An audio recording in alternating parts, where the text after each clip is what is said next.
अरविंद केजरीवाल इस्तीफा देते हैं तो उन्हें पार्टी टूटने का डर है, क्योंकि ऐसी सूरत में कि अगर केजरीवाल ने इस्तीफा दिया तो किसी को तो सीएम बनाना पड़ेगा, उत्तराधिकारी चुनना होगा। अब इसमें दिक्कत यह है कि आम आदमी पार्टी के 3 सीनियर नेता मनीष सिसोदिया, संजय सिंह और सत्येंद्र जैन ऑलरेडी जेल में हैं। ऐसे में पुराने चेहरों में केजरीवाल के पास विकल्प कम है और किसी नए चेहरे को सीएम बनाएंगे तो पार्टी में बगावत हो सकती है। जैसे जब लालू यादव ने राबड़ी देवी को सीएम बनाया था तो पार्टी में फूट पड़ गई थी। इसी तरह हेमंत सोरेन को भी अपनी जगह किसी और को सीएम चुनने में पसीने छूट गए थे। शायद यह भी एक वजह हो सकती है कि अरविंद केजरीवाल इस्तीफा नहीं दे रहे, वो घबराए हुए हैं कि इस्तीफा दिया तो पता चला पार्टी ही चली गई। केजरीवाल की गिरफ्तारी पर उनकी पत्नी सुनीता केजरीवाल की भी पहली प्रतिक्रिया आई। सुनीता केजरीवाल ने सोशल मीडिया पर दिल्ली वालों को संबोधित करते हुए लिखा कि आपके 3 बार चुने हुए मुख्यमंत्री को मोदी जी ने सत्ता के अहंकार में गिरफ्तार करवाया, सबको क्रश करने में लगे हैं। यह दिल्ली के लोगों के साथ धोखा है। आपके मुख्यमंत्री हमेशा आपके साथ खड़े रहे हैं, अंदर रहे बाहर रहे, उनका जीवन देश को समर्पित है, जनता जनार्दन है, सब जानती है। जिस तरह से सुनीता केजरीवाल एक्टिव हुई हैं, उससे कयास यही लगाए जा रहे हैं कि अगर केजरीवाल का जेल से सरकार चलाने का स्टंट काम नहीं आया और सरकार पर खतरा बन गया तो एक विकल्प हो सकता है कि सुनीता केजरीवाल को मुख्यमंत्री बना दिया जाए। लेकिन केजरीवाल जो कर रहे हैं वो ये करेंगे, किसी ने सोचा नहीं था जब वो पॉलिटिक्स में आए। पाठशाला में अब अगली क्लास, केजरीवाल की गिरफ्तारी पर कांग्रेस के डबल गेम का चैप्टर भी देखिए। केजरीवाल पर आंसू बहाती कांग्रेस ने आम आदमी पार्टी के साथ खेला कर दिया है क्या? कांग्रेस के वो नेता जिन्होंने राहुल गांधी और कांग्रेस को खुद एक्सपोज कर दिया, अब उसका चैप्टर।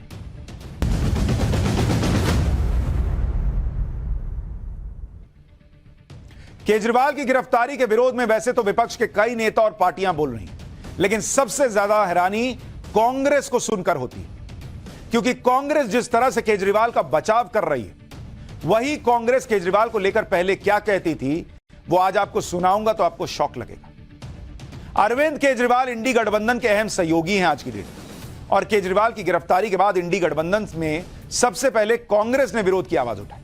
कांग्रेस के सारे बड़े नेताओं ने सोशल मीडिया से लेकर हर जगह केजरीवाल की गिरफ्तारी का विरोध किया। राहुल गांधी, प्रियंका वाड्रा, शशि थरूर, मल्लिकार्जुन खड़गे, ऐसा लग रहा था कि केजरीवाल की गिरफ्तारी से लोग बहुत दुखी हैं। शायद कांग्रेस यह भूल गई कि यह वही केजरीवाल है जिन्होंने दिल्ली में कांग्रेस की जमीन पर अपना सियासी महल खड़ा किया। कांग्रेस यह भी भूल गई कि जिस शराब घोटाले में केजरीवाल गिरफ्तार हुए हैं, उसी घोटाले को लेकर कांग्रेस नेता बाकायदा प्रेस कॉन्फ्रेंस किया करते थे। कांग्रेस के उन नेताओं के बयान सुनाऊंगा जो राहुल गांधी और कांग्रेस की पोल खोल रहे हैं, लेकिन उससे पहले आपको दिखाता हूं कि कांग्रेस नेताओं ने केजरीवाल की गिरफ्तारी पर कैसे कैसे बयान दिए। कल जैसे ही ईडी ने केजरीवाल को गिरफ्तार किया तो राहुल गांधी ने सोशल मीडिया पर लिखा कि डरा हुआ तानाशाह एक मरा हुआ लोकतंत्र बनाना चाहता है। अब चुने हुए मुख्यमंत्रियों की गिरफ्तारी आम हो गई है, इंडिया इसका जवाब देगा। यानी यहां भी नरेंद्र मोदी को घेर लिए। तानाशाह आदमी होता है तो 9 समन भेजता है बॉस, पहले समन पर टांग देते। प्रियंका वाड्रा ने लिखा कि चुनाव के चलते दिल्ली के मुख्यमंत्री अरविंद केजरीवाल को इस तरह से टारगेट करना एकदम गलत और असंवैधानिक है। राजनीति का स्तर इस तरह से गिराना ना प्रधानमंत्री को शोभा देता है, ना उनकी सरकार को। शशि थरूर ने लिखा कि दिल्ली के सीएम की गिरफ्तारी की खबर से स्तब्ध हूं। कांग्रेस के बैंक खातों पर उसको आर्थिक अपंग बनाती रोक के बाद ऐसा होना यह साफ करता है कि भारतीय लोकतंत्र को नष्ट किए जाने का सुनियोजित प्रयास चल रहा है। वो अकाउंट फ्रीज करते हैं, वो हेमंत सोरेन को गिरफ्तार करते हैं, वो अरविंद केजरीवाल को गिरफ्तार करते हैं। इससे पता चलता है कि शहंशाह कितना डरा हुआ है, यह भी लिखा गया। यानी कांग्रेस चौतरफा नरेंद्र मोदी पर हमलावर हो गई, यह दिखाते हुए कि वो केजरीवाल के साथ। यानी कांग्रेस नेता खुलकर केजरीवाल के समर्थन में दलीलें दे ना रहे हैं, गिरफ्तारी को गलत बता रहे हैं क्योंकि नरेंद्र मोदी को घेरना है। लेकिन यह वही कांग्रेस है जो शराब घोटाले पर केजरीवाल की जमकर क्लास लेती थी। आपको कांग्रेस नेता अजय माकन का पहले एक बयान सुनाता हूं। फरवरी 2023 का महीना था। अजय माकन ने बाकायदा प्रेस कॉन्फ्रेंस करके बताया था कि शराब नीति में घोटाला कैसे हुआ और कैसे 100 करोड़ रुपए की रिश्वत ली गई, कैसे कमीशन का 6% किकबैक आम आदमी पार्टी को दिया गया। आज नरेंद्र मोदी को जो कांग्रेस घेर रही है, तानाशाह बता रही है, उस कांग्रेस के बड़े नेता अजय माकन फरवरी 2023 में क्या कहते थे, सुनिए फिर आपको बताऊंगा कि कांग्रेस की नेता सुप्रिया श्रीनेत केजरीवाल जी पर कैसे गंभीर आरोप लगाती थी। शराब का घोटाला क्या है, शराब का लिकर स्कैम क्या है? लिकर स्कैम सीधे सीधे अब यह एस्टैब्लिश हो गया है कि कम से कम 100 करोड़ की रिश्वत ली गई, कम से कम 100 करोड़ की रिश्वत, और उसके अंदर फेस टाइम के ऊपर केजरीवाल से बिजनेसमैन से बात कराई गई, और बिजनेसमैन से बात कराने के बाद होलसेल डीलर्स को, जो प्राइवेट होलसेल डीलर्स हैं, उनको 12% कमीशन 5% से बढ़ा करके 12% कमीशन ये करी गई, और उसके अंदर शर्त ये रखी गई कि 6% किकबैक आम आदमी पार्टी और केजरीवाल को दिया जाएगा।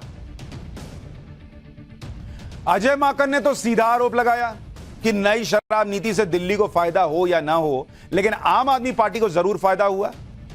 तो बॉस, आज किस बात पर आप कह रहे हैं कि नरेंद्र मोदी जो है वो तानाशाह हैं और झूठे अरेस्ट कर लिए केजरीवाल को? आज आपका अकाउंट फ्रीज हो गया और उसकी डिटेल भी आगे बताऊंगा कि उसमें क्या हुआ है हाईकोर्ट में। लेकिन आज आपका मूड किया तो केजरीवाल ठीक हो गए, मोदी खराब, और जब आपका मूड किया तो आपने कह दिया नहीं केजरीवाल भ्रष्टाचारी है। इसी तरह से सुप्रिया श्रीनेत ने भी केजरीवाल पर शराब नीति में घोटाले का आरोप लगाया।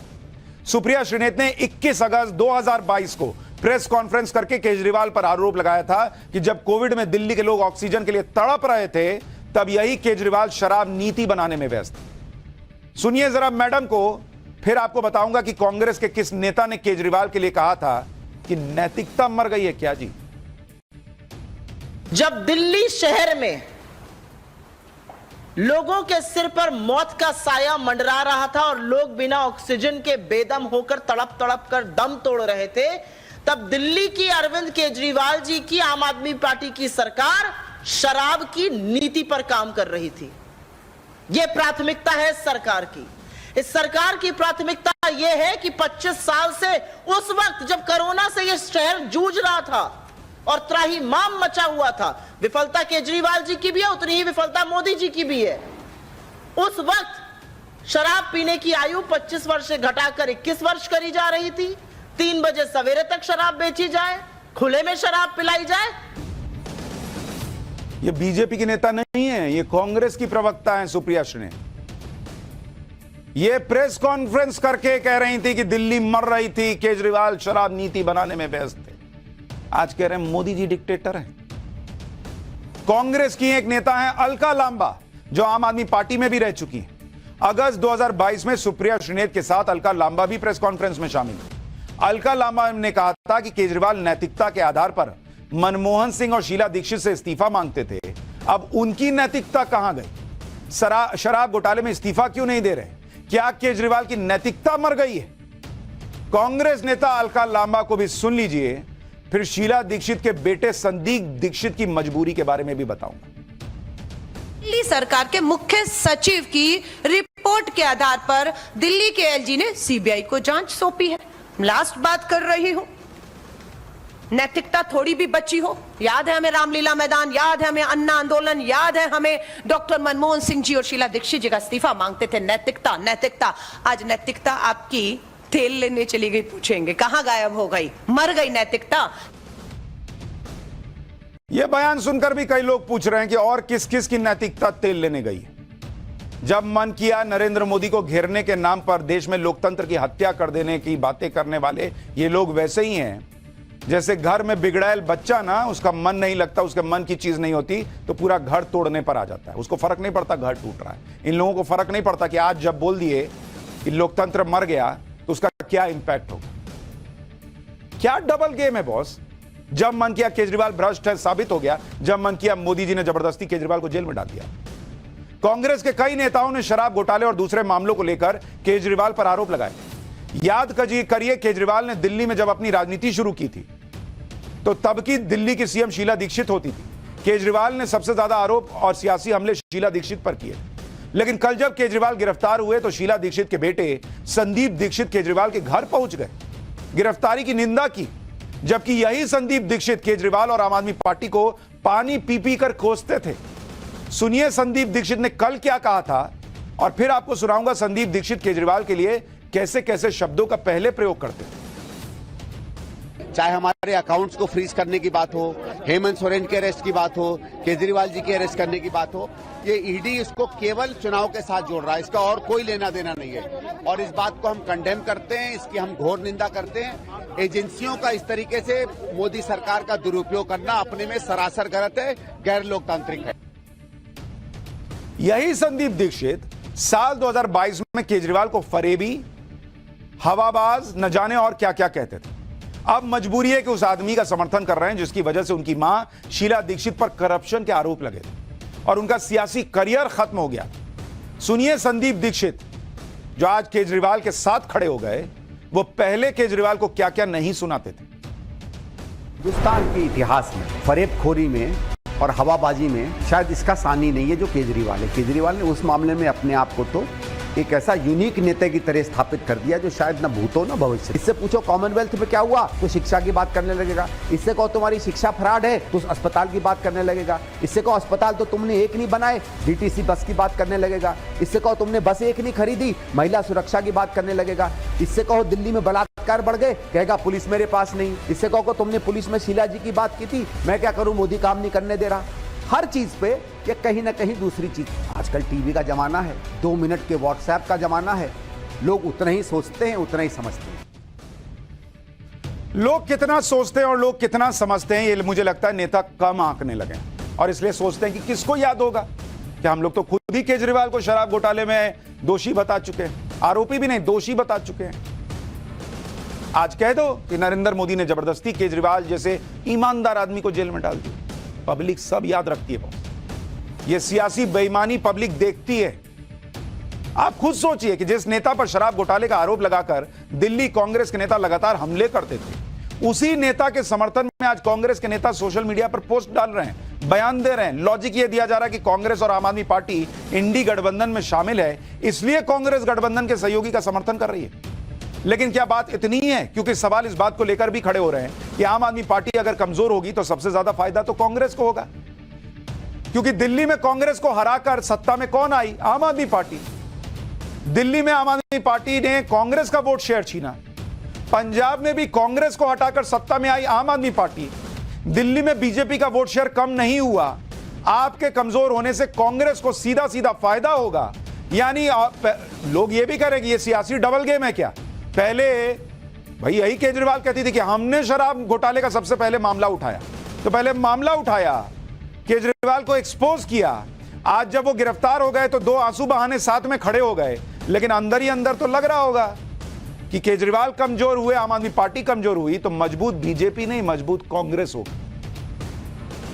कांग्रेस नेताओं ने पहले केजरीवाल पर जमकर आरोप लगाए और अब केजरीवाल की गिरफ्तारी का विरोध कर रहे हैं, यानी चित भी मेरी पट भी मेरी। दूसरा, कांग्रेस भी कानूनी पचड़ों में फंसी है, तो ऐसे में दूसरे दलों का समर्थन हासिल करने के लिए कांग्रेस अब केजरीवाल का समर्थन कर रही है। हालांकि ऐसा नहीं है कि पूरी कांग्रेस एक सुर में केजरीवाल की गिरफ्तारी का विरोध कर रही है। पंजाब कांग्रेस के नेता केजरीवाल की गिरफ्तारी का एक तरह से स्वागत कर रहे हैं। कांग्रेस की पंजाब यूनिट शुरू से ही आम आदमी पार्टी के साथ गठबंधन के खिलाफ थी। पंजाब कांग्रेस के नेता अमरिंदर सिंह राजा वडिंग ने आरोप लगाया था कि पंजाब सरकार कांग्रेस नेताओं के पीछे पड़ी। कांग्रेस नेता प्रताप बाजवा ने भी केजरीवाल के साथ गठबंधन का विरोध किया। लुधियाना से कांग्रेस के सांसद रवनीत सिंह बिट्टू ने केजरीवाल की गिरफ्तारी पर कहा कि जो शराब नीति दिल्ली में लागू की गई वही पंजाब में भी हो रहा है। पंजाब में आम आदमी पार्टी की सरकार में हर विभाग में लूट बढ़ी है। यहां जो दिल्ली में कांग्रेस के नेता आंसू बहा रहे हैं, लोकतंत्र मरने की बात कर रहे हैं केजरीवाल की गिरफ्तारी पर, पंजाब के कांग्रेस के नेता रवनीत बिट्टू क्या कह रहे हैं, जरा ये भी सुनिए। इन बातों में ना आए, क्योंकि हमें पता है पंजाब में किस तरीके से केजरीवाल ये कहते थे दिल्ली तो मेरे पास सरकार नहीं है पूरी और पंजाब में मैं अपना मॉडल चलाऊंगा। ये पंजाब में जो रियल स्टेट में लूट, जो लिकर में लूट, जो सैंड में लूट, और कल ही संगरूर में जो सब इनका वो जो कैपिटल है, जो जहां से शुरू हुआ आम आदमी, 8 आदमी वहां। दरअसल कांग्रेस जो है ना, उसकी एक समस्या यह भी है कि वो अपने खातों के सीज होने को लेकर बात कर रही है, लेकिन उसके खातों पर हाईकोर्ट का फैसला क्या आया, जरा ये भी तो सुनिए। हाईकोर्ट ने फैसला आया तो कांग्रेस के अकाउंट में 520 करोड़ रुपए का ऐसा लेन देन दिखा जिसका कोई हिसाब ही नहीं। दिल्ली हाईकोर्ट ने इनकम टैक्स विभाग की कार्रवाई के खिलाफ कांग्रेस की अर्जी को खारिज कर दिया। कांग्रेस हाईकोर्ट इसलिए गई थी कि वो इनकम टैक्स रीअसेसमेंट की कार्रवाई को रोक सके, लेकिन उल्टे 520 करोड़ का मामला कांग्रेस के गले में आकर पड़ गया। यह मामला क्या है, जरा वो भी सुन लीजिए। दरअसल कांग्रेस के अकाउंट फ्रीज करने के मामले में दिल्ली हाईकोर्ट ने अपने फैसले में साफ कर दिया कि कांग्रेस की इनकम को लेकर जांच आगे बढ़ाने के लिए इस केस में पर्याप्त सबूत है। डॉक्यूमेंट से यह दिख रहा है कि एक कंपनी के खातों से कांग्रेस के अकाउंट में साल 2017 से 2021 के बीच अनअकाउंटेड लेन देन हुआ। याचिकाकर्ता कोर्ट में पेश किए गए फैक्ट्स को साबित करने में बुरी तरह से फेल रहे। 2014 से लेकर 2017 तक के रिकॉर्ड्स को लेकर जानकारी सही तरीके से पेश नहीं की गई। कोर्ट ने यह भी कहा कि इस मामले में कुल 520 करोड़ रुपए के अनअकाउंटेड लेन देन के ठोस सबूत मिले। ये अनअकाउंटेड लेन देन 2019 के लोकसभा चुनाव और मध्य प्रदेश में 2013 और 2018 में हुए विधानसभा चुनाव में इस्तेमाल किया गया था, यह भी कहा गया। यानी कांग्रेस को झटका लगा हाईकोर्ट से। इतना ही नहीं, हाईकोर्ट ने यह भी लताड़ लगाई कि आपको इनकम टैक्स ने नोटिस भेजा 2021 में, अब आप 2024 में रोना शुरू कर रहे हैं कि भाई हम पे जो है हमारा अकाउंट फ्रीज कर दिया, हम चुनाव कैसे लड़ेंगे। तो कांग्रेस को लगा कि हम तो वहां फंसे हुए हैं, हाईकोर्ट से रिलीफ नहीं मिल रही, तो केजरीवाल का समर्थन नहीं करेंगे तो बाकी लोग हमारे साथ कैसे खड़े होंगे। तो तुम मेरी पीठ खुजाओ, मैं तुम्हारी खुजाऊं वाला हिसाब चल रहा है पॉलिटिक्स में।